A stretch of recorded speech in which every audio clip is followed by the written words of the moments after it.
Bienvenue dans cette nouvelle histoire d'amour. Si vous aimez les récits romantiques comme celui-ci, pensez à vous abonner et à activer la cloche pour ne rien manquer. La neige tombait doucement sur Montréal ce matin-là, un voile blanc qui étouffait les bruits de la ville. À l'intérieur de la basilique, la chaleur des bougies contrastait avec le froid mordant de l'hiver canadien. Les vitraux diffusaient une lumière bleutée sur les bancs remplis d'invités élégants, emmitouflés dans leurs manteaux d'apparat.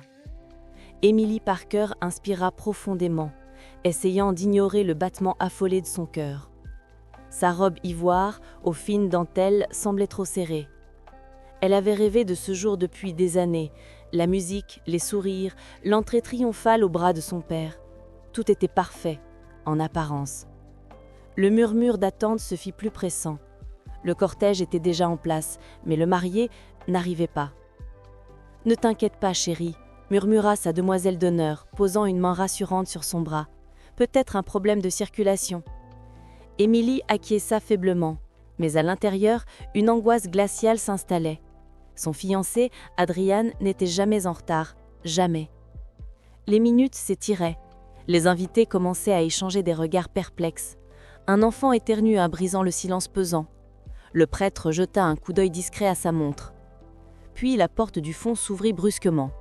Un homme grand, vêtu d'un manteau sombre, entra d'un pas ferme. Sa présence imposa le silence instantanément. Émilie reconnut aussitôt ce visage, des traits ciselés, un regard d'acier. Nathan, le frère aîné d'Adrienne, l'homme qu'Émilie avait toujours trouvé intimidant. Il s'avança dans l'allée centrale, ses chaussures résonnant sur le sol de marbre. Chaque pas faisait vibrer la tension. Émilie sentit un frisson courir le long de sa nuque. « Où est Adriane ?» réussit-elle à articuler, la voix tremblante. Nathan s'arrêta à 1 mètre d'elle. Son regard, à la fois froid et étrangement protecteur, se planta dans le sien. « Adriane ne viendra pas », dit-il d'une voix grave, presque un murmure que toute l'assemblée entendit pourtant. Un souffle d'incrédulité parcourut la basilique. Émilie chancela. Les mots résonnaient comme un coup de tonnerre. Nathan s'approcha d'un pas, baissa légèrement la tête pour qu'elle seule entende la suite. « Je sais que c'est insensé, mais il faut éviter un scandale. Épouse-moi, Émilie, ici, maintenant. » Le monde sembla tout d'un coup s'arrêter. Le parfum des lys, le murmure choqué de l'assistance, le froid de la pierre sous ses pieds, tout s'effaça. Il ne restait plus que lui, ses yeux gris, implacables, et cette proposition inconcevable. Émilie sentit son cœur battre à tout rompre. Était-ce un cauchemar ou le début d'une histoire qui allait bouleverser sa vie ? Un silence épais régnait dans la basilique, coupé seulement par le crépitement discret des bougies. Émilie, toujours figée, sentit chaque regard peser sur elle, la curiosité des invités, l'indignation de certains, la pitié des autres. Son souffle se coinça dans sa gorge. Nathan ne cligna pas des yeux, ses traits restaient impassibles, mais sa voix, lorsqu'il reprit, portait une urgence qui trahissait un léger trouble. « Émilie, fais-moi confiance, je t'expliquerai. » Elle secoua la tête, incapable de comprendre. « Vous êtes fou !» murmura-t-elle, plus pour elle-même que pour lui. Le prêtre, embarrassé, se racla la gorge. « Souhaitez-vous interrompre la cérémonie ?» Les invités échangèrent des chuchotements nerveux. Un parfum d'encens et de scandale flottait dans l'air. Nathan fit un pas de plus, abaissant le ton pour qu'elle seule entende. « Adriane est disparue. Je l'ai cherchée toute la nuit. Il y a des raisons que tu ne peux pas imaginer. Si nous n'agissons pas, la presse détruira ta réputation, et la nôtre. » Émilie sentit une pointe glaciale lui traverser la poitrine. « Disparue ? Mais pas maintenant. » Sa voix était ferme. « Nous devons sortir d'ici, immédiatement. » La demoiselle d'honneur, livide, s'approcha. « Émilie, qu'est-ce qui se passe ?» Émilie inspira profondément, l'esprit en ébullition. Les flashs des téléphones commençaient déjà à crépiter au fond de l'église. Montréal n'allait pas tarder à s'enflammer de rumeurs. Elle serra le bouquet de lys entre ses doigts tremblants. « Très bien, mais pas ici. » Nathan hocha la tête, une ombre de soulagement dans ses yeux d'acier. Il glissa discrètement son manteau sur ses épaules pour la couvrir et, sans un mot de plus, la guida vers la porte latérale. Les murmures se transformèrent en exclamations quand ils quittèrent la nef. La neige les accueillit dehors, une bourrasque glaciale fouettait leurs visages. La limousine noire de Nathan les attendait. À l'intérieur, la chaleur était presque étouffante. Émilie s'assit les mains crispées sur ses genoux, le regard fixé sur lui. « Maintenant, expliquez-vous », dit-elle, enfin, la voix plus ferme qu'elle ne s'y attendait. Nathan retira ses gants en cuir, méthodique, comme pour gagner du temps. Adrian a laissé une lettre. Il a disparu volontairement. Je l'ai suivi jusqu'à un ancien entrepôt du port, mais plus rien, pas de traces, seulement un avertissement. Émilie sentit son cœur se serrer. Quel avertissement ? Il plongea son regard dans le sien, grave, presque sombre. Que sa fuite n'est pas un accident et que toi, Émilie, pourrais être en danger. La voiture démarra doucement, glissant sur les rues enneigées de Montréal. Émilie, tétanisée, comprit que cette journée censée être la plus belle de sa vie venait de basculer dans un mystère bien plus profond que l'absence d'un fiancé. La limousine glissait dans les rues enneigées de Montréal, les flocons heurtant doucement les vitres teintées. Émilie, les mains jointes sur ses genoux, fixait le paysage hivernal qui défilait. Son esprit bouillonnait. Adrian disparu, une proposition de mariage improvisée, un frère aîné au regard d'acier. Rien n'avait de sens. Nathan, assis en face d'elle, brisa le silence. « Je sais que tout cela te semble insensé, mais nous devons parler, loin des regards. » La voiture s'arrêta devant un café discret du Vieux-Port, une bâtisse en briques rouges dont la façade ancienne tranchait avec la modernité du quartier. Ils entrèrent. L'air était chaud, parfumé de café torréfié et de cannelle. Une musique douce se mêlait au crépitement du poêle. Nathan choisit une table isolée au fond, à l'abri des curieux. Il retira son manteau, révélant un costume sombre impeccablement taillé. Son calme contrastait avec l'agitation d'Émilie. « Je t'écoute », dit-elle, les bras croisés. Il posa devant elle une enveloppe noire. « C'est la lettre d'Adrian, Lila. » Les mains tremblantes, Émilie l'ouvrit. Quelques lignes seulement, écrites d'une écriture qu'elle connaissait par cœur. « Émilie, je ne peux pas t'expliquer. Ce mariage mettrait ta vie en danger. Pardonne-moi. » Ah. Elle sentit une brûlure dans la poitrine. « C'est absurde. Quel danger !» Nathan la fixa, le regard sombre. Adrian s'était mêlé à des affaires qu'il n'aurait jamais dû toucher. De l'argent, des gens puissants. Je soupçonne un chantage, et je pense qu'ils savent qui tu es. Émilie recula légèrement, le cœur battant. « Et ta solution, c'est me proposer un mariage ?» Il hocha la tête, parfaitement sérieux. « Oui, pour les médias, pour ces gens. Si tu deviens ma femme, je peux te protéger. Personne n'osera te menacer en tant que Madame Nathan Parker. C'est aussi la seule façon de calmer les investisseurs de la famille. Adrian a disparu et le moindre scandale pourrait ruiner l'entreprise. » Elle éclata d'un rire nerveux. « Un mariage de façade pour sauver une réputation. »« Un contrat, » corrigea-t-il doucement. « 6 mois, pas plus. Tu gardes ton indépendance, je t'offre une protection et une compensation financière si tu le souhaites. » Elle sentit une colère froide monter. « Je ne suis pas une transaction. » Nathan ne broncha pas. « Je te vois comme une alliée. Je ne te demande pas d'amour, juste une alliance. Réfléchis. Sans cela, tu deviendras une tare-cible facile et la presse se déchaînera dès demain. » Elle détourna les yeux, fixant la neige qui tombait derrière la vitre. Le café, soudain, lui parut minuscule. Chaque battement de son cœur résonnait comme un coup de tambour. Elle y comprit qu'elle se tenait au bord d'un choix irréversible. Elle inspira profondément. « J'ai besoin de temps. » Nathan hocha lentement la tête. « Je t'accorderai la nuit, mais sache que demain, il pourrait déjà être trop tard. » Le regard se croisèrent, une tension étrange, presque magnétique flottant entre eux. Dehors, la neige tombait plus fort, comme pour sceller un pacte invisible. Le vent sifflait entre les pins des Laurentides, faisant craquer les branches sous le poids de la neige. Émilie serra son manteau de laine contre elle en descendant de la voiture. Le chalet que Nathan avait choisi se dressait au milieu d'un paysage presque irréel. Un lac gelé reflétait la lumière bleutée de la lune, et la forêt semblait envelopper la maison comme un secret. « Bienvenue au bout du monde », dit Nathan en ouvrant la porte. Sa voix grave se mêlait au craquement de la glace sous leurs pas. L'intérieur, tout en bois blond et en larges baies vitrées, dégageait une chaleur réconfortante. Le feu crépitait déjà dans l'immense cheminée. Émilie se sentit envahie par un mélange de soulagement et de nervosité. Ce lieu isolé ressemblait à un refuge, ou à une prison. Elle posa son sac près du canapé et s'approcha du feu. « Alors, c'est ici que je dois réfléchir ?» demanda-t-elle, la voix un peu ironique. Nathan retira son manteau, révélant un pull sombre qui soulignait sa carrure athlétique. Je pensais qu'un endroit loin des regards te permettrait de décider sans pression. Elle se retourna, les bras croisés. Sans pression, après m'avoir proposé un mariage de façade devant une église pleine, un éclat fugitif traversa son regard d'acier. Je reconnais que ce n'était pas élégant, mais je n'avais pas le choix. Ces gens n'hésitent pas à menacer ceux que j'aime. Tu parles de ton frère ou de quelqu'un d'autre ? Nathan baissa légèrement les yeux, esquivant la question. Je parle de la seule personne innocente dans cette histoire, toi. Un silence lourd s'installa, interrompu seulement par le crépitement du feu. Émilie observa la lueur des flammes danser sur son visage. Derrière sa froideur, elle distinguait une pétille profonde, presque une douleur. Elle s'assit dans un fauteuil près de la cheminée. « Raconte-moi tout, pas des bribes, tout. » Il s'appuya contre le rebord de la table basse, les mains croisées. Adrian a contracté des dettes énormes auprès d'hommes d'affaires, dangereux. Il a découvert quelque chose qu'il n'aurait pas dû savoir. Une fraude qui implique des politiciens et des investisseurs internationaux. S'il t'avait épousée, tu aurais été une arme contre lui. Tu aurais pu servir d'otage. Émilie frissonna malgré la chaleur. « Et toi, Nathan, qu'est-ce qui te pousse à me protéger ?»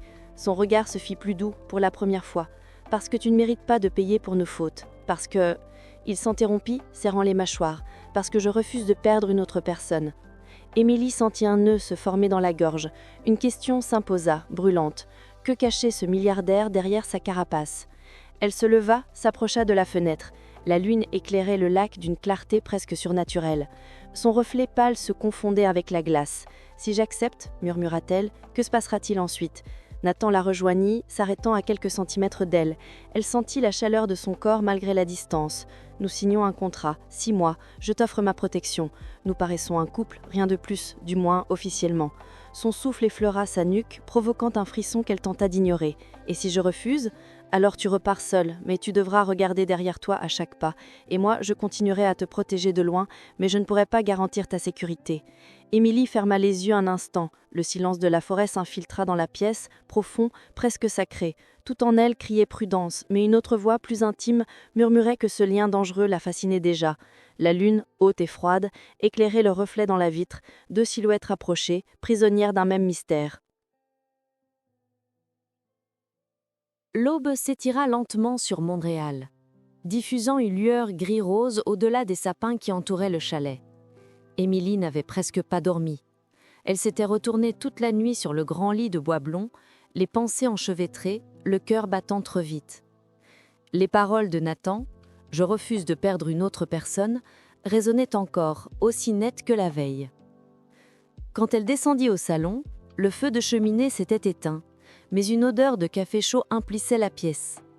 Nathan se tenait près de la grande baie vitrée, une tasse à la main, le regard fixé sur le lac gelé. La lumière pâle du matin sculptait ses traits, lui donnant une allure presque irréelle. « Tu n'as pas dormi non plus ?» murmura-t-elle.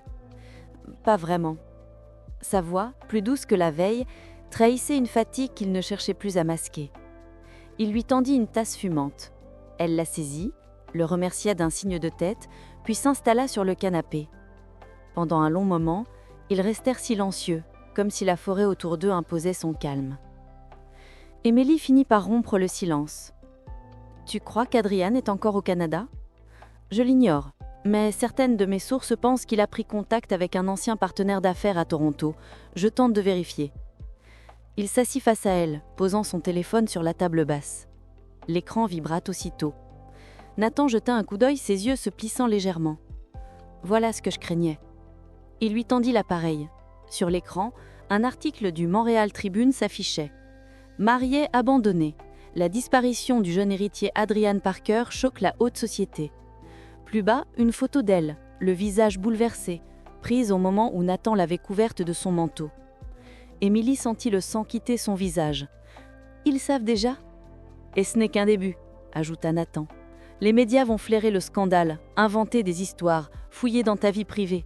C'est pour cela que je te propose un mariage de façade, pour étouffer ces rumeurs avant qu'elles ne détruisent ta carrière, ta réputation. » Émilie ferma les yeux, une migraine naissante au front.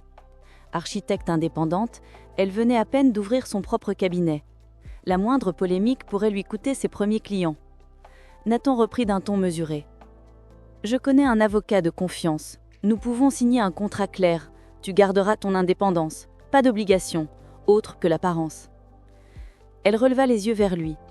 Et si malgré tout, les médias découvrent la vérité? Ils n'auront rien de concret, et moi, je serai là pour répondre. Il y avait dans sa voix une certitude désarmante, une promesse qu'elle ne voulait pas admettre, mais qui la réconforta malgré elle. Plus tard dans la journée, ils quittèrent le chalet pour retourner en ville. La route sinueuse descendait vers Montréal, bordée d'arbres lourds de neige. Émilie, le regard perdu sur l'horizon, sentit son téléphone vibrer. Un message d'un numéro inconnu. « Ne lui fais pas confiance, il te cache tout. » Elle sursauta, les doigts glacés. « Nathan, » dit-elle d'une voix blanche, lui montrant l'écran. Il le lut, le visage impassible, mais ses mâchoires se crispèrent. « Ils essayent de te faire peur, ne réponds pas. »« Mais qui ?»« Quelqu'un qui veut te faire douter de moi, ou de toi-même. » La tension dans la voiture devint presque palpable. Dehors, la neige s'intensifiait, brouillant le paysage. En arrivant à Montréal, la ville semblait déjà bouillonner. Des journalistes stationnaient près de l'immeuble d'Émilie, des caméras braquées sur l'entrée. Nathan ordonna au chauffeur de continuer jusqu'à un de ses appartements privés, un penthouse surplombant le vieux port. Dans l'ascenseur, Émilie sentit le poids du choix peser plus fort que jamais. Les chiffres lumineux défilaient lentement, comme une minuterie inexorable. À la porte du vaste appartement, Nathan se tourna vers elle. « C'est ta décision, je ne te forcerai pas, mais le temps joue contre nous. » Elle balaya la pièce du regard, baie vitrée donnant sur le fleuve gelé, meubles modernes, silence ouaté. La vue était splendide, mais c'était la certitude de ne plus être libre.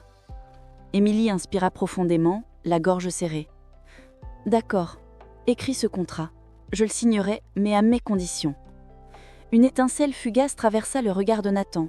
Un mélange de soulagement et de respect. « Parle. Quelles conditions ? » 6 mois, pas un jour de plus. Pas d'ingérence dans mon travail, pas de décision sans mon accord. Et si Adrienne réapparaît ? Elle hésita, cherchant ses mots. On met tout entre parenthèses. Nathan hocha la tête lentement. Marché conclu. Il tendit la main. Émilie la fixa, consciente qu'en la serrant, elle franchirait une frontière invisible. Elle la serra. À cet instant, un crépitement de flash au loin rappelait la présence du monde extérieur. Les murmures de la ville venaient de sceller leur pacte. La tempête de neige avait cessé, mais l'air glacé de Montréal semblait encore chargé de tension. Émilie, emmitouflée dans un long manteau beige, sortit du bâtiment discret où elle avait rencontré l'avocat de Nathan. Le contrat était désormais signé. 6 mois, un mariage de façade, un pacte qui sonnait comme une promesse ou une trahison. Nathan l'attendait devant une berline noire. Il leva les yeux de son téléphone lorsqu'elle approcha. « Alors ? » ?»« C'est fait, » répondit-elle, la voix ferme malgré le tremblement qui lui serrait la poitrine. Il hocha simplement la tête, mais une lueur de soulagement traversa brièvement son regard d'acier. Le soir même, il tint une conférence de presse improvisée dans une salle de l'hôtel Ritz-Carlton. Les journalistes s'étaient entassés comme des vautours. Émilie sentit les flashs l'aveugler tandis qu'ils entraient main dans la main. Nathan, calme et impeccable dans son costume sombre, annonça la nouvelle. « Après la disparition tragique d'Adrienne Parker, ma fiancée Émilie et moi-même avons décidé de nous unir pour préserver l'équilibre de nos familles. » Un murmure parcourut la salle. Des questions fusèrent aussitôt. Émilie joua son rôle esquissant un sourire mesuré, répondant d'une voix douce. Chaque mot sonnait faux, mais elle s'efforça de rester crédible. Lorsqu'ils quittèrent la salle sous une pluie de flash, Émilie sentit sa gorge sèche. Nathan lui glissa à l'oreille « Tu as été parfaite ». Elle ne sut si elle voulait être fière ou mal à l'aise. Le lendemain, de nouveaux rebondissements éclatèrent. Nathan la rejoignit dans le vaste salon du penthouse, une liasse de documents à la main. « Regarde ça ». Il posa un dossier sur la table basse. Émilie découvrit une série de relevés bancaires, de courriels cryptés. Tous pointaient vers des transferts d'argent colossaux, et un nom qu'elle ne connaissait pas. Davenport Holdings. « C'est une société écran », expliqua Nathan. Adrienne y a transféré des millions avant sa disparition. Pour fuir ? Ou pour protéger quelqu'un ? Peut-être toi ? Émilie sentit un frisson la parcourir. Pourquoi moi ? Parce que...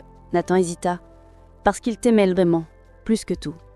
S'il a découvert un complot, il a peut-être cherché à te mettre à l'abri. » Les mots la frappèrent de plein fouet. Elle s'assit, le cœur lourd. « Et toi, tu en savais quelque chose ? » ?»« Non, mais quelqu'un veut que nous pensions le contraire. » Il lui montra alors un autre document, une photo granuleuse d'Adrian prise la veille, à Toronto. Émilie écarquilla les yeux. « C'est impossible, il est vivant ? » Tout porte à croire qu'il a choisi de disparaître. Mais la question est, pourquoi se montre-t-il maintenant ? Il s'interrompit, fixant la vitre où se reflétait la ville neigeuse.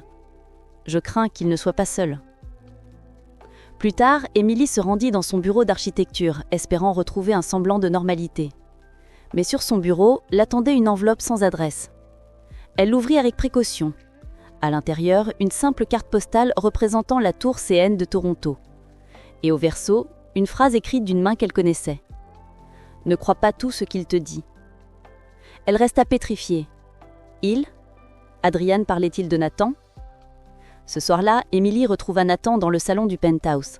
La vue sur le fleuve Saint-Laurent était spectaculaire, mais elle n'en profita pas. Elle posa la carte postale sur la table. Elle était sur mon bureau. Il la prit, la scruta longuement. Ses mâchoires se contractèrent. Il joue avec nous. Ou bien, Émilie le regarda droit dans les yeux, ou bien tu me caches encore quelque chose. Un silence pesant tomba, seulement troublé par le bruit de la cité lointaine. Nathan se rapprocha, son regard plus sombre que jamais. Je t'ai dit la vérité, mais il est évident qu'Adrian veut te faire douter de moi. Et si c'était toi qui me faisais douter de lui, répliqua-t-elle, la voix tremblante mais ferme. Leurs regards s'affrontèrent, intenses. Émilie sentit une tension étrange, presque électrique, envahir la pièce. Ni l'un ni l'autre ne céda. Cette nuit-là, seule dans sa chambre, Émilie entendit le vent siffler contre les vitres. La ville dormait, mais son esprit refusait le repos. Les questions se bousculaient. Qui, de Nathan ou d'Adrian, disait la vérité ? Pourquoi Adrian réapparaissait-il maintenant ? Et pourquoi sentait-elle son cœur battre plus fort chaque fois que Nathan posait les yeux sur elle, malgré la méfiance qui grandissait ? La silhouette de Nathan, sombre et mystérieuse, hanta ses pensées jusqu'à l'aube. Elle savait qu'au lever du jour, rien ne serait plus le même. La nuit était tombée sur Montréal, épaisse et orageuse. Des éclairs zébraient le ciel au-dessus du fleuve gelé, illuminant par instants le vaste salon du penthouse. La météo annonçait une tempête soudaine, vent violent, pluie verglaçante. Émilie, nerveuse, referma les rideaux, tandis qu'un tonnerre sourd grondait au loin. Nathan entra, une bouteille de vin à la main. Sa chemise légèrement froissée laissait deviner une fatigue accumulée. « On dirait que la ville retient son souffle », dit-il, posant la bouteille sur la table basse. « Ou qu'elle s'apprête à éclater », répondit Émilie songeuse. Ils s'installèrent près de la cheminée. Le crépitement du feu couvrait à peine le rugissement du vent. Émilie observa Nathan verser le vin, ses gestes précis malgré la tension. « Pourquoi m'as-tu vraiment amenée ici ?» demanda-t-elle, la voix plus ferme qu'elle ne l'aurait cru. « Pour te protéger. »« Ça, tu l'as déjà dit, mais de quoi exactement ?» Nathan resta silencieux quelques secondes, comme s'il luttait contre quelque chose d'invisible. Puis il soupira, s'adossant au dossier du fauteuil. « Je ne pars jamais de notre enfance. Adrian et moi avons grandi dans une maison où l'argent n'était qu'une arme. Mon père... » Il s'interrompit, serrant les mâchoires. « Mon père contrôlait tout, nos choix, nos amitiés, nos rêves. Adrian était le préféré, le charmeur. Moi, j'étais le fils qui devait sauver l'entreprise familiale.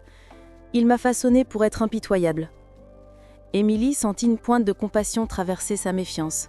« Et ta mère ?» Elle a essayé de nous protéger, mais elle est partie quand j'avais 15 ans. Elle disait que la maison Parker avalait les âmes. Un éclair illumina la pièce, révélant l'ombre d'une tristesse dans le regard de Nathan. Adrienne a toujours voulu échapper à ce destin. Je lui en ai voulu, et je crois que c'est cette colère qui l'a poussée vers des alliances dangereuses. Émilie posa son verre émue, malgré elle. « Tu crois que sa disparition est liée à votre père ? Notre père a encore des amis puissants. Certains pourraient vouloir nous atteindre à travers Adrian. Ou toi. » Elle sentit un frisson glacé lui parcourir l'échine. Le vent redoublait de force, secouant les vitres. Nathan se pencha légèrement vers elle, son visage éclairé par la lueur du feu. « Émilie, je sais que tu doutes de moi, mais je ne te mentirai pas. Je ne peux pas te promettre que Adrian est innocent, ni que je le suis complètement. » La franchise brute de ces mots la surprit. « Pourquoi me le dire ?» murmura-t-elle. « Parce que tu mérites la vérité, même imparfaite. Et parce que… » Il s'interrompit, son regard se faisant plus intense. « Parce que ta présence me rappelle qu'il existe encore quelque chose de vrai au milieu de tout ce chaos. » Le tonnerre éclata, plus fort, comme un écho à cette confession. Émilie sentit son cœur battre plus vite. Elle aurait voulu reculer, mais ses mains restèrent immobiles. Pendant de longues secondes, ils restèrent silencieux, le feu projetant des ombres mouvantes sur les murs. « Nathan » commença-t-elle, mais sa voix s'éteignit sous le fracas de la pluie contre les vitres. Il se leva doucement, s'approcha de la grande baie vitrée, contemplant l'orage. « Quoi qu'il arrive, je te protégerai, même si cela signifie affronter mon propre frère. » Ces mots à la fois sombres et rassurants résonnèrent en elle bien après que la foudre se soit éloignée. Émilie sut à cet instant que leur alliance dépassait déjà le simple contrat signé quelques jours plus tôt. Québec brillait ce soir-là comme un joyau sous les lumières d'hiver. Le château Frontenac, majestueux et imposant, dominait la vieille ville, ses tours illuminées perçant la nuit glacée. Une soirée caritative y rassemblait les élites canadiennes, politiciens, investisseurs, philanthropes, tous réunis sous le prétexte d'une noble cause. Émilie, vêtue d'une robe bleu nuit qui soulignait l'élégance discrète de sa silhouette, gravit les marches aux côtés de Nathan. Ses doigts tremblaient contre son bras, non par froid, mais par appréhension. Elle savait que cette soirée n'était pas qu'un simple gala, c'était une vitrine, une épreuve, et peut-être un piège. Dès leur entrée, les regards se tournèrent vers eux. Murmures, sourires polis, chuchotements. Émilie sentait chaque pas peser comme une déclaration. Voici Madame Parker. Une façade qu'elle devait incarner, même si son cœur refusait encore d'y croire. « Souris, Émilie », murmura Nathan, son souffle effleurant son oreille. « Ici, chaque expression est une arme. » Ils furent accueillis par des applaudissements feutrés et conduits vers la salle de bal. Chandeliers étincelants, miroirs dorés, un orchestre jouant une valse élégante. L'endroit semblait irréel. Pourtant, derrière cette opulence, Émilie percevait des ombres, des regards insistants, des conversations brusquement interrompues à leur passage. Alors qu'elle portait une coupe de champagne à ses lèvres, son regard fut attiré par un inconnu au fond de la salle. Grand, vêtu d'un costume sombre, il portait un masque vénitien argenté, une fantaisie autorisée pour cette soirée à thème. Contrairement aux autres convives, il ne feignait pas de s'amuser. Il l'observait, fixement, comme s'il attendait un signe. Émilie sentit un frisson courir le long de son dos. « Nathan » murmura-t-elle en s'approchant de lui. « Quelqu'un me regarde là-bas. » Nathan suivit son regard, mais l'homme au masque avait déjà disparu dans la foule. « Décris-le-moi » dit Nathan, les mâchoires serrées. Un masque argenté, ses yeux, je jurerais qu'il me connaissait. Le milliardaire posa sa main sur la sienne, ferme, protectrice. « Ne montre pas ta peur. S'il voulait t'intimider, il a déjà gagné une manche. » La soirée continua, ponctuée de danses, de discours et de toasts. Mais Émilie n'arrivait plus à se concentrer. Partout, elle croyait voir une silhouette familière, une ombre fuyante. Chaque éclat de rire lui paraissait trop fort, chaque sourire trop appuyé. Puis, au tournant d'un couloir menant au jardin d'hiver, elle le vit de nouveau. Le même masque argenté, seul, immobile, comme s'il attendait. Son cœur s'emballa. Une part d'elle voulait fuir, une autre, irrésistiblement, voulait savoir. « Émilie, » dit-il d'une voix basse lorsque leurs regards se croisèrent, « ne fais pas confiance à Nathan. » Avant qu'elle puisse réagir, des pas résonnèrent derrière elle. Elle se retourna. Nathan. Quand elle revint vers le couloir, Lang avait disparu, comme s'il n'avait jamais existé. Nathan fronça les sourcils. « Tu parlais à quelqu'un ?»« Je ne sais pas, balbutia-t-elle. Mais au fond d'elle, Émilie savait que ce n'était pas une illusion. Quelqu'un la suivait. Quelqu'un qui connaissait des vérités qu'on lui cachait encore.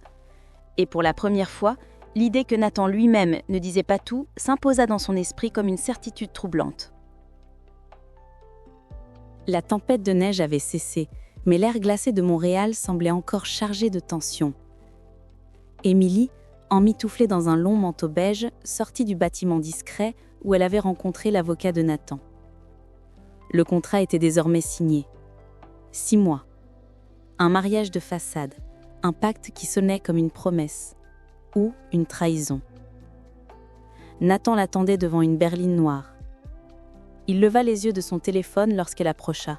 « Alors ? » ?»« C'est fait, » répondit-elle, la voix ferme malgré le tremblement qui lui serrait la poitrine. Il hocha simplement la tête, mais une lueur de soulagement traversa brièvement son regard d'acier. Le soir même, il tint une conférence de presse improvisée dans une salle de l'hôtel Ritz-Carlton. Les journalistes s'étaient entassés comme des vautours. Émilie sentit les flashs l'aveugler tandis qu'ils entraient main dans la main. Nathan, calme et impeccable dans son costume sombre, annonça la nouvelle. Après la disparition tragique d'Adrienne Parker, ma fiancée Émilie et moi-même avons décidé de nous unir pour préserver l'équilibre de nos familles. Un murmure parcourut la salle. Des questions fusèrent aussitôt. Émilie joua son rôle, esquissant un sourire mesuré, répondant d'une voix douce.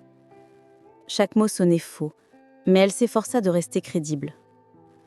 Lorsqu'ils quittèrent la salle sous une pluie de flash, Émilie sentit sa gorge sèche. Nathan lui glissa à l'oreille. « Tu as été parfaite. » Elle ne sut si elle devait être fière ou mal à l'aise. Le lendemain, de nouveaux rebondissements éclatèrent. Nathan la rejoignit dans le vaste salon du penthouse, une liasse de documents à la main. « Regarde ça. » Il posa un dossier sur la table basse. Émilie découvrit une série de relevés bancaires, de courriels cryptés. Tous pointaient vers des transferts d'argent colossaux et un nom qu'elle ne connaissait pas. Davenport Holdings. C'est une société écran, expliqua Nathan. Adrienne y a transféré des millions avant sa disparition. Pour fuir ? Ou pour protéger quelqu'un ? Peut-être toi. Émilie sentit un frisson la parcourir. Pourquoi moi ? Parce que... Nathan hésita. Parce qu'il t'aimait vraiment. Plus que tout. S'il a découvert un complot, il a peut-être cherché à te mettre à l'abri. Les mots la frappèrent de plein fouet. Elle s'assit, le cœur lourd. Et toi, tu en savais quelque chose ? Non. Mais quelqu'un veut que nous pensions le contraire. Il lui montra alors un autre document, une photo granuleuse d'Adrienne, prise la veille, à Toronto. Émilie écarquilla les yeux. C'est impossible. Il est vivant ? Tout porte à croire qu'il a choisi de disparaître. Mais la question est, pourquoi se montre-t-il maintenant ? Plus tard, Émilie se rendit dans son bureau d'architecture espérant retrouver un semblant de normalité. Mais sur son bureau l'attendait une enveloppe sans adresse. Elle l'ouvrit avec précaution. À l'intérieur, une simple carte postale représentant la tour CN de Toronto et au verso, une phrase écrite d'une main qu'elle connaissait. « Ne crois pas tout ce qu'il te dit. » Elle resta pétrifiée. « Il ? Adrienne parlait-il de Nathan ? Ce soir-là, seule dans sa chambre, Émilie entendit le vent siffler contre les vitres. La ville dormait, mais son esprit refusait le repos. Les questions se bousculaient. Qui, de Nathan ou d'Adrienne, disait la vérité ? Pourquoi Adrienne réapparaissait-il maintenant ? Et pourquoi elle sentait son cœur battre plus fort chaque fois que Nathan posait ses yeux sur elle, malgré la méfiance qui grandissait ? La silhouette de Nathan, sombre et mystérieuse, hanta ses pensées jusqu'au l'aube. Elle savait qu'au lever du jour, rien ne serait plus pareil.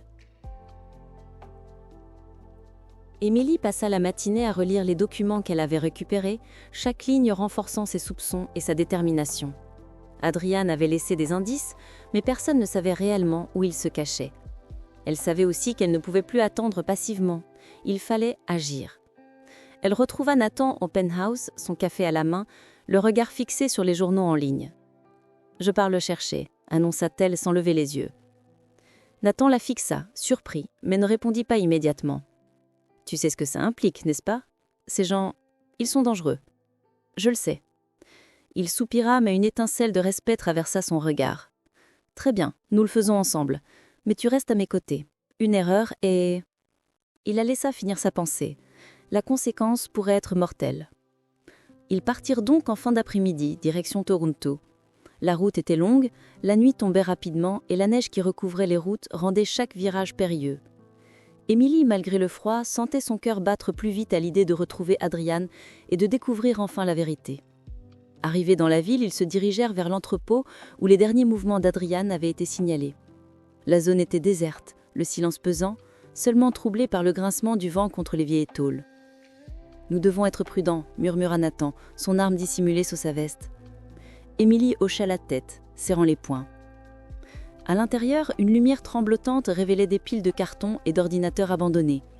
Tout semblait désert, jusqu'à ce qu'un bruit nos pas se fasse entendre derrière une étagère. Émilie et Nathan se figèrent. Une silhouette se détacha, familière mais tendue. Adrian. Ses yeux brillaient d'une colère contenue et d'un soulagement mêlé. « Émilie, Nathan, vous ne devriez pas être ici », dit-il d'une voix basse mais ferme.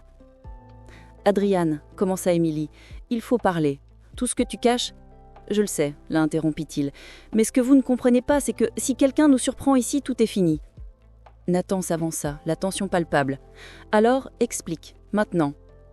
Adrian soupira profondément, et pour la première fois depuis sa disparition, la façade de l'homme confiant se scissura. Il y a des gens, très puissants. Ils contrôlent plus que vous ne pouvez l'imaginer, et j'essayais de vous protéger en me disparaissant.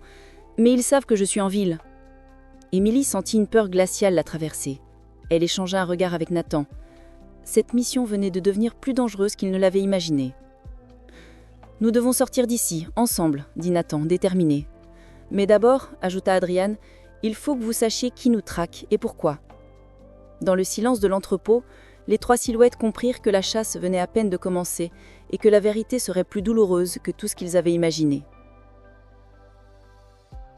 La lumière froide de Toronto filtrait à travers les fenêtres sales de l'entrepôt, projetant des ombres inquiétantes sur les visages crispés d'Émilie, Nathan et Adrian. La tension était palpable. Chaque bruissement, chaque craquement du bois semblait amplifier le danger qui les entourait. Adrian venait de révéler qu'ils étaient traqués, mais il n'avait pas précisé par qui. Émilie serra les poings, le regard déterminé. Elle n'était plus seulement la fiancée de Nathan, elle était devenue une actrice dans ce jeu de pouvoir et de mensonges. La peur avait cédé la place à la stratégie.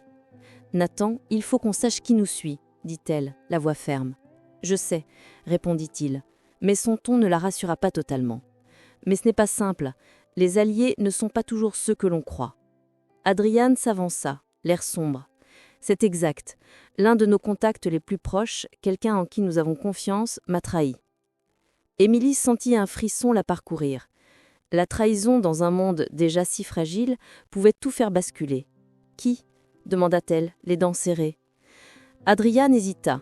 Ses yeux passaient tour à tour sur Nathan et Émilie. « C'est Camille, mon assistante à Toronto. Elle a coopéré avec Davenport Holdings. Elle savait où j'étais et a transmis des informations. » Nathan fronça les cheveux, le regard sombre. « Elle a toujours semblé loyale ?» « Apparemment pas assez, » répondit Adrian. « Elle a été sous pression ou elle avait ses propres raisons. Quoi qu'il en soit, chaque mouvement que nous faisons est surveillé. » Émilie sentit son cœur s'emballer. Camille était une femme brillante, discrète, et apparemment capable de manipuler les faits pour servir ses intérêts. « Alors que fait-on maintenant ?» demanda Nathan, le ton dur mais réfléchi. « Nous devons couper nos traces, » répondit Adrian. « Changer nos itinéraires, nos contacts, nos téléphones, et surtout... il faut découvrir ses motivations. » Émilie hochait la tête. Elle sentait qu'il n'avait pas le droit à l'erreur. Chaque décision pouvait être fatale. Ils sortirent de l'entrepôt par une porte dérobée, évitant la rue principale. Le vent mordant de Toronto leur fouettait le visage. Émilie regarda Nathan. « Tu as confiance en moi pour ce plan ?» demanda-t-elle. « Plus que tu ne le penses », répondit-il. Mais ses yeux étaient emplis de cette inquiétude glaciale qui le rendait à la fois séduisant et dangereux. Ils se réfugièrent dans un hôtel discret, loué sous un faux nom. Adrian sortit un ordinateur portable de son sac. Sur l'écran, plusieurs documents chiffraient leurs informations. Camille a pris contact avec des membres influents de Davenport Holdings. Nous devons anticiper ses mouvements. « Et si elle nous tendait un piège ici ?» demanda Émilie. « C'est possible, mais nous devons agir maintenant avant qu'elle ne disparaisse ou ne déclenche quelque chose de plus grave. » Nathan posa sa main sur son épaule, ferme mais rassurante. « Nous sommes trois. Ensemble, nous avons une chance. » Émilie inspira profondément. Elle avait appris à se méfier, à analyser chaque geste, chaque regard. Mais la présence de Nathan à ses côtés lui donnait un sentiment de sécurité paradoxal. Une alliance fragile, mais réelle. Plus tard dans la soirée, alors qu'Émilie surveillait les environs depuis la fenêtre de l'hôtel, un message crypté arriva sur son téléphone. « Si vous voulez revoir Adrian vivant, suivez mes instructions. Ne faites confiance à personne. » Son estomac se noua. Nathan se pencha derrière elle, les yeux sombres. « Encore un test ou une menace directe ? Nous devons jouer selon leurs règles, » murmura Émilie, la voix dure. « Mais je ne refuse de céder sans savoir. » Adrian acquiesça, déterminé. « Nous allons retourner le jeu contre eux. Mais Camille ne se contentera pas de trahison mineure, elle est capable de tout. » Leur regard se croisa. Tous les trois savaient que ce qu'ils allaient entreprendre était dangereux. La confiance devait être totale entre eux, mais les secrets restaient, comme des ombres prêtes à surgir. Cette nuit-là, Émilie ne dormit pas. La trahison, la peur et l'attraction subtile qu'elle ressentait pour Nathan se mêlaient dans un mélange intense. Elle savait qu'ils étaient sur le point de franchir une ligne, une mission où chaque erreur pouvait leur coûter la vie ou l'amour. La nuit était tombée sur Toronto, enveloppant la ville dans un manteau de silence oppressant. Émilie, Nathan et Adrian s'étaient regroupés dans une petite salle sécurisée d'un hôtel discret. La lumière des lampes fluorescentes créait des ombres aiguës sur leurs visages concentrés. Le plan devait être parfait. Chaque mouvement, chaque geste pouvait déterminer leur survie. Émilie avait passé la journée à analyser les informations que Camille avait transmises à Davenport Holdings.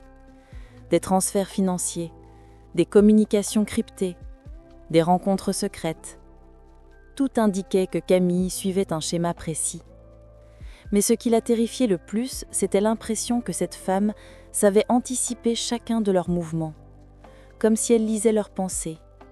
« Nous devons la pousser à agir, » dit Nathan en posant son doigt sur la carte de la ville affichée sur l'écran. « Si nous attendons, nous ne ferons que réagir à ses mouvements.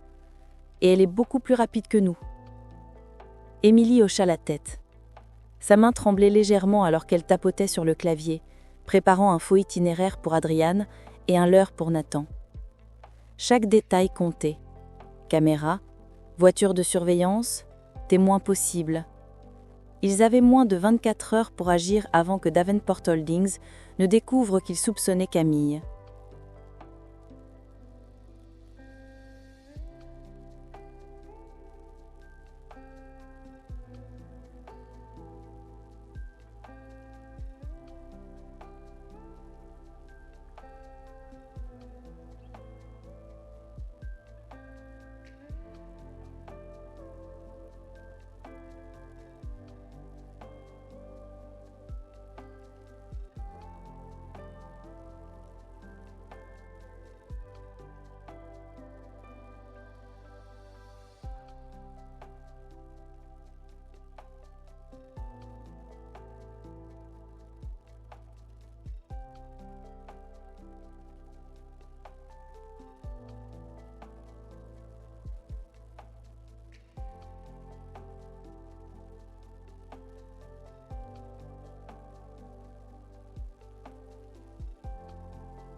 L'aube se leva sur Toronto, peignant la ville d'une lumière gris-argentée qui se reflétait sur les immeubles givrés. Emily, Nathan et Adrian restaient dans l'entrepôt sécurisé, silencieux après la confrontation avec Camille. L'atmosphère était lourde, chargée d'une tension qui n'avait rien à voir avec le froid extérieur. Chaque respiration semblait calculée, chaque mouvement pesé. Émilie reprit ses esprits en observant les documents que Camille avait laissés derrière elle. Des schémas, des tableaux financiers et des cartes de réseau. Mais parmi tout ce fouillis, quelque chose attira son attention. Un dossier portant le logo discret de Davenport Holdings et un titre énigmatique. Projet Equinox. « Qu'est-ce que c'est ?» demanda Émilie, fronçant les sourcils. Adrienne s'approcha, l'air grave. « Je n'ai jamais entendu parler de ce nom, mais le logo... » Il désignait une série de transferts financiers. Ce sont eux qui contrôlent la majeure partie des opérations secrètes. Et si ce projet est réel, il dépasse tout ce que nous avons imaginé. Nathan prit le dossier et l'examina attentivement. « Émilie, regarde ceci. » Il montra une carte où des emplacements stratégiques étaient marqués. Toronto, Montréal, Vancouver, même des points à l'étranger. Davenport Holdings ne se limite pas à l'argent. Il contrôle les informations, les infrastructures et même certains responsables politiques. Émilie sentit un frisson lui parcourir l'échine. Chaque décision qu'ils avaient prise jusqu'ici, chaque mouvement avait été observé, analysé. La portée de Davenport Holdings allait bien au-delà de ce qu'elle imaginait. « Nous devons comprendre comment ce projet fonctionne, » dit Nathan, et surtout, comment nous pouvons l'utiliser contre eux. Adrien hocha la tête. « Et pour ça, nous devons infiltrer leur réseau principal. » Le trio passa les heures suivantes à décoder les informations laissées par Camille. Chaque chiffre, chaque nom, révélait une chaîne d'alliances et de trahisons. Émilie, avec son sens du détail aiguisé par ses expériences passées, remarqua un schéma récurrent dans les transferts. Une date, un symbole et une localisation formant une séquence codée. « C'est un calendrier », murmura-t-elle. « Il planifie quelque chose. Mais quoi ?» Nathan s'approcha d'elle et posa une main sur son épaule, la chaleur contrastant avec le froid ambiant. Peut-être un événement clé pour sécuriser leur influence. Si nous pouvons anticiper ce moment, nous pourrions reprendre l'avantage. Émilie sentit une montée d'adrénaline, mêlée de peur. La mission devenait plus dangereuse, mais elle comprit aussi que leur lien, la fragile confiance qui les unissait, serait leur plus grande arme. Chaque geste, chaque regard échangé avec Nathan devenait un fil invisible qui les reliait dans ce monde de tromperie. Alors que la nuit tombait à nouveau sur Toronto, Nathan proposa un plan audacieux, infiltrer un événement de Davenport Holdings prévu dans 2 jours à Montréal. Adrian devait jouer le rôle de l'appât, Émilie et Nathan devaient observer et intervenir au moment crucial. Le but, identifier les principaux acteurs du projet Equinox et obtenir des preuves tangibles de leurs opérations. Émilie acquiesça, consciente que le danger était immense, mais que fuir n'était plus une option. Pour la première fois depuis le début de cette aventure, elle ressentait une certitude. Leur lien n'était pas qu'un contrat, ni un simple mariage arrangé. C'était un mélange fragile mais puissant de confiance, de courage et peut-être d'amour naissant. Alors qu'ils préparaient leur déplacement vers Montréal, Émilie sentit la tension se mêler à une excitation étrange. Chaque décision pouvait être fatale, mais la perspective de découvrir enfin la vérité sur Davenport Holdings et sur Adrian la poussait à avancer. Cette nuit-là, dans l'entrepôt silencieux, Émilie et Nathan échangèrent un regard, un mélange de défi, d'inquiétude et d'attirance silencieuse. Ils savaient que ce qui les attendait pourrait tout changer, mais leur lien, fragile mais solide, serait leur seule garantie face à l'ombre qui planait sur eux. Le voyage de Toronto à Montréal fut silencieux, ponctué seulement par le ronronnement de la voiture et la tension palpable entre Émilie et Nathan. Chacun était plongé dans ses pensées, pesant le moindre détail du plan qu'ils allaient mettre en œuvre. Émilie revoyait les cartes, les documents codés, et tentait d'anticiper chaque mouvement de Davenport Holdings. Nathan, lui, était concentré sur la logistique et la sécurité, ses yeux fixant la route avec une intensité glaciale. À leur arrivée à Montréal, la ville semblait paisible sous un ciel d'hiver gris-perle, mais Émilie savait que sous cette tranquillité apparente se cachait un danger imminent. L'événement de Davenport Holdings se tenait dans un hôtel luxueux du centre-ville, réservé aux membres triés sur le volet. Pour pénétrer à l'intérieur, il devait être crédible. Adrienne, dans son rôle d'appât, portait un costume impeccable et un masque discret pour se fondre dans la foule. Émilie et Nathan devaient agir comme des observateurs, mais prêts à intervenir au moindre signe de trahison. « Rappelle-toi », murmura Nathan alors qu'ils approchaient de l'entrée. « Reste concentré, ne laisse rien t'échapper. » Émilie hocha la tête, sentant son cœur battre plus vite. Elle savait que chaque geste, chaque mot pouvait déclencher un chaos irréversible. À l'intérieur, l'ambiance était feutrée mais oppressante. Les invités discutaient à voix basse, des cocktails à la main, tandis que des écrans diffusant des graphiques financiers et des transactions codées illuminaient la salle. Émilie scrutait chaque visage, cherchant le moindre signe de suspicion. Ses yeux croisèrent ceux de Camille, vêtue d'une robe noire élégante et portant son masque argenté caractéristique. La trahison était tangible, mais Émilie sentit une étrange fascination mêlée de défi. « Là-bas », murmura Émilie en pointant Camille du regard. Nathan hocha la tête, sa mâchoire serrée. Ils se glissèrent silencieusement à travers la foule, prenant soin de rester hors de portée des caméras et des invités. Soudain, un serveur renversa accidentellement un plateau de verre, créant une diversion. Émilie et Nathan en profitèrent pour se rapprocher de l'emplacement de Camille, observant ses gestes et ses communications discrètes. Chaque mouvement révélait une précision inquiétante. Elle savait exactement ce qu'elle faisait. « Elle est plus rusée que prévu », murmura Nathan. « Et elle sait que nous la surveillons », ajouta Émilie, son souffle court. C'est alors que la confrontation éclata. Camille se retourna brusquement, ses yeux perçants fixant Émilie et Nathan. « Je vous attendais », dit-elle d'une voix glaciale. « Vous pensez pouvoir m'arrêter ?» Un chaos silencieux s'ensuivit.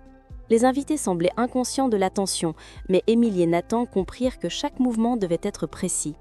Adrienne se plaça derrière un pilier, prêt à intervenir en cas de danger. Émilie sentit la proximité de Nathan à ses côtés, la chaleur rassurante de son corps contrastant avec l'angoisse de la situation. « Nous savons tout sur Davenport Holdings et le projet Equinox, » dit Émilie, la voix ferme malgré la peur. « Il est temps que la vérité éclate. » Camille éclata de rire, un rire métallique et cruel. « La vérité ? Vous croyez que vous pouvez survivre à ce que vous allez découvrir ?» À cet instant, des hommes de main de Davenport surgirent, encerclant Émilie et Nathan. La tension monta d'un cran. Adrienne, utilisant sa connaissance des lieux, parvint à détourner quelques gardes, mais la situation restait critique. Émilie sentit l'adrénaline lui envahir chaque muscle, son esprit analysant chaque issue possible. Nathan posa une main ferme sur son bras. « Reste avec moi », murmura-t-il. « Nous sortirons d'ici ensemble. » Leurs yeux se croisèrent et malgré le danger, une confiance profonde s'installa. Cette connexion, née du chaos et de la peur, devint leur force. Émilie comprit que leur lien n'était plus seulement une stratégie pour survivre, il était la clé qui leur permettrait de défier Davenport Holdings et de protéger Adrienne. Alors que les hommes de main se rapprochaient, Émilie fit un signe discret à Adrienne. Il activa une série de dispositifs préparés à l'avance, déclenchant des alarmes et des lumières aveuglantes qui désorientèrent les gardes. Dans le chaos, Émilie et Nathan se frayèrent un chemin vers Camille. Leurs mouvements étaient synchronisés, précis, presque instinctifs. « C'est fini, Camille », dit Nathan, la voix glaciale mais résolue. « Rendez-vous !» Camille recula, un instant de surprise traversant son masque. Mais au lieu de céder, elle laissa échapper un sourire énigmatique. « Vous croyez que tout s'arrête ici ? Vous n'avez encore rien vu. » Émilie sentit un frisson. Cette bataille n'était peut-être pas terminée, mais elle savait qu'ensemble, ils pouvaient affronter n'importe quelle tempête. Leur lien, forgé dans le danger et la trahison, venait de s'affirmer plus fort que jamais. Le soleil d'hiver se levait doucement sur Montréal, éclairant les rues recouvertes d'une fine couche de neige scintillante. Après des semaines de tension, de trahison et de course contre le temps, Émilie sentit enfin un poids s'envoler de ses épaules. Davenport Holdings avait été démantelé, leurs opérations exposées, et Adrienne avait retrouvé une sécurité relative, libre de ses chaînes. Mais ce qui était le plus précieux pour Émilie n'était pas la victoire, ni l'épreuve, ni même la chute de ce réseau dangereux. C'était Nathan. Assis dans le penthouse surplombant la ville, Nathan et Émilie se regardaient dans un silence confortable. L'air froid filtrait à travers les fenêtres, mais à l'intérieur, une chaleur douce réchauffait leur cœur. Chacun savait que les épreuves qu'ils avaient traversées avaient créé un lien indestructible, un mélange subtil de confiance, de respect et d'amour. « Je ne pensais pas que nous en sortirions », murmura Émilie, ses doigts effleurant ceux de Nathan. « Moi non plus », répondit-il, un sourire léger mais sincère aux lèvres. « Mais regarde-nous, nous avons survécu à tout, ensemble. » Émilie sentit un frisson parcourir son échine, non pas de peur, mais d'émotion. Chaque obstacle, chaque mensonge et chaque danger avaient renforcé leur lien. Elle se rappela les nuits passées à craindre pour la vie d'Adriane, les confrontations avec Camille, les déplacements furtifs à Toronto et Montréal, et elle comprit que ces expériences les avaient transformées à jamais. Nathan se leva et s'approcha d'elle, prenant ses mains dans ses siennes. « Émilie, ce que nous avons commencé comme un contrat, commença-t-il doucement, c'est devenu réel, plus fort que je ne l'aurais jamais imaginé. » Elle leva les yeux vers lui, le cœur battant. « Moi aussi je le ressens, Nathan. Je ne peux plus imaginer ma vie sans toi. » Un sourire éclatant illumina le visage de Nathan. Il s'approcha et, dans un geste empreint de douceur et de promesse, posa ses lèvres sur ses siennes. Ce baiser n'était pas seulement passionné, il symbolisait la fin d'un cycle de mensonges et le début d'un amour véritable, construit sur l'adversité et la confiance mutuelle. Dans les jours suivants, Émilie retourna à son travail d'architecte, mais avec une énergie nouvelle. Chaque projet semblait plus vibrant, plus vivant, car elle savait que Nathan était à ses côtés. Nathan, lui, gérait ses affaires avec la précision habituelle, mais avec un nouveau regard sur la vie. Il comprenait enfin que la richesse et le pouvoir ne valaient rien sans quelqu'un à protéger, à aimer et à partager. Ils passaient désormais leur soirée à explorer Montréal, main dans la main, riant de petites choses, discutant de projets futurs et savourant chaque instant de tranquillité après les tempêtes qu'ils avaient traversées. Même Adrienne, désormais libre, leur rendait visite régulièrement, reconnaissant pour le courage et la loyauté qui avaient permis de sauver sa vie et de démanteler le réseau. Une nuit, Émilie et Nathan se promenaient le long du fleuve Saint-Laurent, gelé. La neige tombait doucement, créant une atmosphère magique. Émilie s'arrêta et se tourna vers lui. « Tu sais, tout ce que nous avons vécu, ça m'a changé. »« Moi aussi, » répondit Nathan, le regard brillant. « Mais je crois que ça nous a rendus plus forts, et ensemble, nous pouvons tout affronter. » Émilie sourit et posa sa tête sur son épaule. Le vent froid ne les atteignait pas. Ce qui les entourait était un sentiment de sécurité, de paix et de promesse pour l'avenir. Leur histoire, commencée dans la peur, la trahison et le chaos, s'achevait par la renaissance d'un amour authentique, puissant et indestructible. Alors que le soleil se couchait derrière les gratte-ciels de Montréal, Émilie leva les yeux vers la caméra invisible de cette histoire, comme pour s'adresser directement à ceux qui avaient suivi leur aventure. Si vous avez aimé suivre notre histoire, laissez un like pour montrer votre soutien. N'oubliez pas de vous abonner pour ne rien manquer des prochaines aventures. Et partagez vos pensées dans les commentaires. Qui était votre personnage préféré et quelle partie vous a le plus tenu en haleine? Chaque mot de votre part rend cette communauté encore plus spéciale. Merci d'avoir voyagé avec nous et restez prêts pour de nouvelles histoires, car avec l'amour et le courage, tout est possible.